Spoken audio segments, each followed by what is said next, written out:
बचपन से ही हमें स्कूल में पढ़ाया जाता है कि एल्बर्ट आइंस्टाइन इस दुनिया के सबसे बुद्धिमान व्यक्ति थे और उनके जितना ज्ञानवान कोई पैदा नहीं हुआ। पर आप जानते हैं, भारत में जन्मे वशिष्ठ नारायण सिंह ने आइंस्टीन की मशहूर रिलेटिव थ्योरी तक को चुनौती दे दी थी। कौन थे वशिष्ठ नारायण सिंह? क्यों इनके बारे में हमें नहीं पढ़ाया जाता, न इन पर कोई किताब लिखी गई? वशिष्ठ नारायण का जन्म 2 अप्रैल 1942 को पटना के बसंतपुर गांव में हुआ।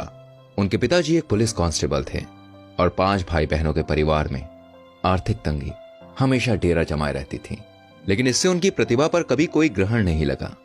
वशिष्ठ नारायण एक चाइल्ड प्रोडिजी थे और उनका दिमाग बहुत तेज था, इतना तेज कि उन्होंने गरीबी तक को पीछे छोड़ दिया। उन्होंने अपने बलबूते पर पटना यूनिवर्सिटी में एडमिशन लिया। यूनिवर्सिटी में एडमिशन लेने से पहले लोग सिर्फ उन्हें एक होशियार स्टूडेंट मानते थे, पर यूनिवर्सिटी में कुछ ऐसा हुआ जिसने सबको चौंका दिया। दरअसल वो मैथ्स में अपने क्लास के ही नहीं, अपने सीनियर्स के भी सवाल सॉल्व कर देते थे। कॉलेज के प्रिंसिपल डॉक्टर नागेंद्र नाथ, जो खुद एक मैथ्स के प्रोफेसर थे, भाई वो वशिष्ठ से काफी परेशान थे, क्योंकि वशिष्ठ मैथ्स की क्लास में अपने टीचर से अजीबोगरीब सवाल पूछते थे और उनके टीचर्स को भी नहीं आता था, और टीचर के गलत पढ़ाने पर वो अपने टीचर को डांट तक देते थे। तो डॉक्टर नाथ ने वशिष्ठ नारायण को सबक सिखाने के लिए उनका एक अलग एग्जाम लिया। उन्होंने एक ऐसा पेपर सेट किया जो वशिष्ठ को कभी पढ़ाया ही नहीं किया। पर जब डॉक्टर नाथ ने पेपर चेक किया तो उन्हें अपनी आंखों पर विश्वास नहीं हुआ। दोस्तों, वशिष्ठ नारायण सिंह ने ना सिर्फ उन सभी सवालों के सही जवाब दिए, बल्कि सवाल के जितने संभव तरीके थे उन्हें सभी तरीकों से सॉल्व किया। इसके बाद वशिष्ठ के लिए यूनिवर्सिटी के नियम बदल दिए गए और वशिष्ठ को पहले साल से BSc maths honours final year में प्रमोट किया गया। सीधा फाइनल ईयर में आने के बावजूद उन्होंने डिस्टिंक्शन से क्लास में टॉप किया। कॉलेज में अपने दूसरे वर्ष के अंत तक उन्हें एमएससी मैथ्स अंतिम परीक्षा देने की अनुमति दी गई। एमएससी फाइनल ईयर के सबसे होनहार बच्चे ने कॉलेज ड्रॉप कर दिया, इस डर से कि उसका टॉप रैंक वशिष्ठ नारायण सिंह को प्राप्त हो जाएगा। वशिष्ठ नारायण सिंह जब पटना साइंस कॉलेज में पढ़ते थे, तभी कैलिफोर्निया विश्वविद्यालय के प्रोफेसर जॉन कैली की नजर उन पर पड़ी। कैली ने उनकी प्रतिभा को पहचाना और 1965 में वशिष्ठ नारायण को अपने खर्चे पर अमेरिका ले गए। साल 1969 में उन्होंने कैलिफोर्निया यूनिवर्सिटी में पीएचडी की और अब वो डॉक्टर वशिष्ठ नारायण बन चुके थे। पीएचडी के बाद डॉक्टर वशिष्ठ नारायण सिंह ने स्पेस ऑर्गेनाइजेशन नासा ज्वाइन किया और 1969 में नासा का अपोलो मिशन लॉन्च हुआ। जी हाँ, वही अपोलो मिशन जिसने इंसान को चांद पर पहुंचाया था। इस मिशन के दौरान कंप्यूटर्स कुछ देर के लिए बंद हो गए थे। तब वशिष्ठ नारायण सिंह ने ही एक गणित लगाकर एक हिसाब निकाला और जब कंप्यूटर्स चालू हुए तो वशिष्ठ और कंप्यूटर का कैलकुलेशन एक ही था।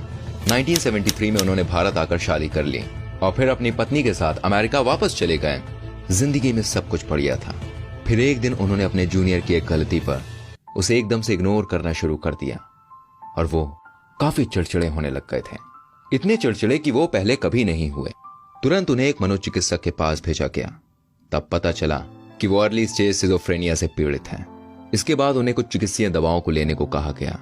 उन्होंने ये बात अपनी बीवी तक को नहीं बताई, पर कुछ समय बाद उनकी बीवी को इनकी आदतें कुछ अजीब लगने लगी और इनकी बीवी ने उन्हें एक दवाई लेते हुए देखा। तब उन्हें और उनके परिवार को इनकी मानसिक अवस्था के बारे में पता चला। वशिष्ठ नारायण और उनकी बीवी कुछ दिन अमेरिका में ही रहे, पर अच्छी जॉब और अच्छी लाइफस्टाइल के बाद भी उनका दिल हिंदुस्तान के लिए धड़कता रहा और 1974 में वो वापस भारत आ गए। वो यूएसए से तकरीबन 10 बक्से भर के किताबें लाए। लौटने के बाद उनकी फैमिली ने डॉक्टर्स की सलाह के खिलाफ उनकी दवाइयों को बंद कराया। वो पहले आईआईटी कानपुर, फिर आईआईटी बम्बई और फिर आईएसआई कोलकाता में प्रोफेसर रहे। इस दौरान उनकी मानसिक हालत काफी बिगड़ने लगी।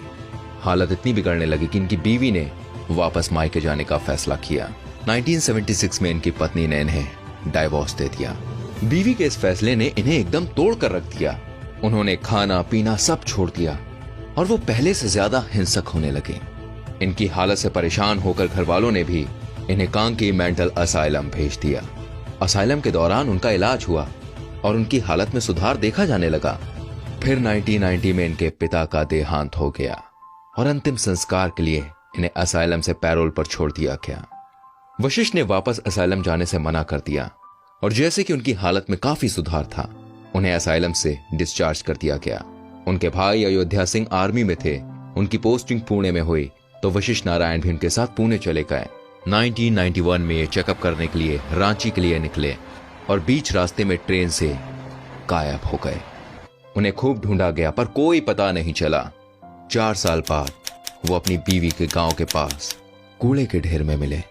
तब से उनके परिवार वालों ने उन्हें अपनी नजर से दूर नहीं जाने दिया। नासा में काम कर चुके और पटना यूनिवर्सिटी के नियम चेंज करवा चुके वशिष्ठ नारायण अपने डिस्ट्रिक्ट में काफी मशहूर थे। इस हादसे को लोकल न्यूज़पेपर ने रिपोर्ट किया और सरकार को इनकी सहायता करने पर मजबूर किया। पहले इन्हें बेंगलोर स्थित निमहंस यानी national institute of mental health and neuro sciences में भर्ती किया गया। उसके बाद दिल्ली के IHBAS यानी institute of human behaviour and allied sciences में इनका इलाज चला। 2009 में ये वहां से भी बाहर आ गए और घर पर रहने लगे।